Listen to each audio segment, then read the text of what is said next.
한국 사회의 가장 큰 특징은 진보 보수의 대결입니다. 한국행정연구원이 발표한 사회통합 실태조사에서도 이념 갈등은 4점 만점 중에 무려 3.1점에 달했습니다. 윤석열 대통령의 12.3 계엄은 정치 갈등뿐만 아니라 극우 세력의 실체를 드러내는 계기가 됐습니다.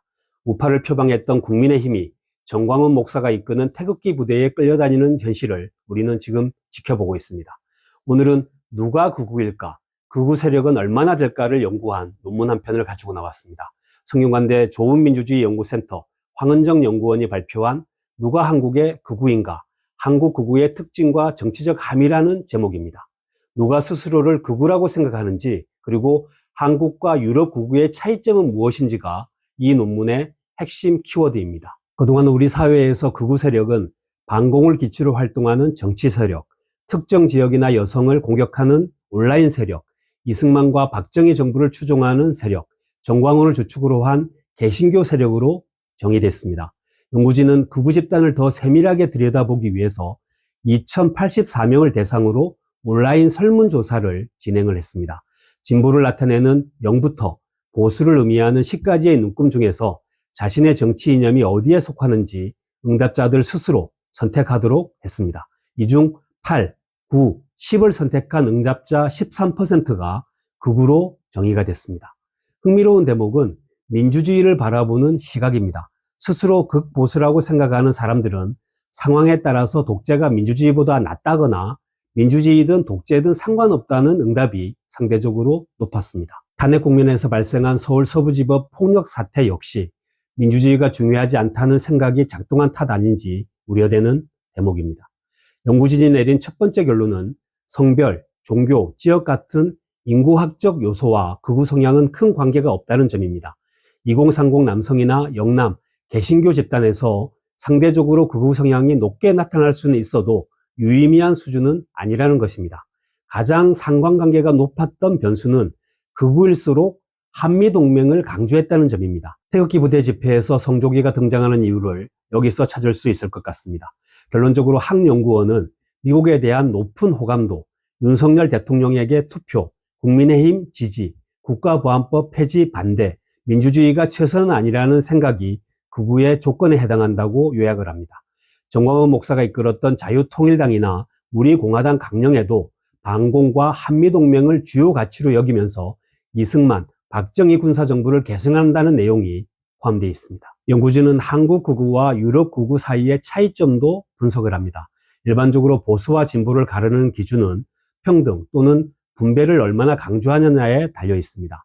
좌파는 불평등 해소를 위해서 국가의 적극적인 개입을 강조하는 반면 우파는 불평등은 자연스러운 현상이라면서 시장과 성장을 강조합니다. 극우는 한 발 더 나아가서 경제적 불평등뿐만 아니라 인종과 민족 간 불평등마저 자연스러운 현상으로 간주를 합니다. 그리고 난민 차별과 이민 반대를 핵심 기치로 내세웁니다. 서양에서 극우가 성장한 배경에는 세계화가 자리 잡고 있습니다. 대기업의 생산기지 해외 이전과 이민, 난민 증가로 일자리에 위협을 느낀 사람들, 특히 저학력, 저임금 노동자들, 이른바 세계화의 패배자들이 기존 정치 질서에 불만을 느끼고 극우로 돌아섰다는 분석입니다. 미국에서도 러스트벨트의 가난한 백인 노동자들이 트럼프의 가장 든든한 지지층입니다. 그런데 우리나라 극우 상당수는 중산층의 고학력입니다.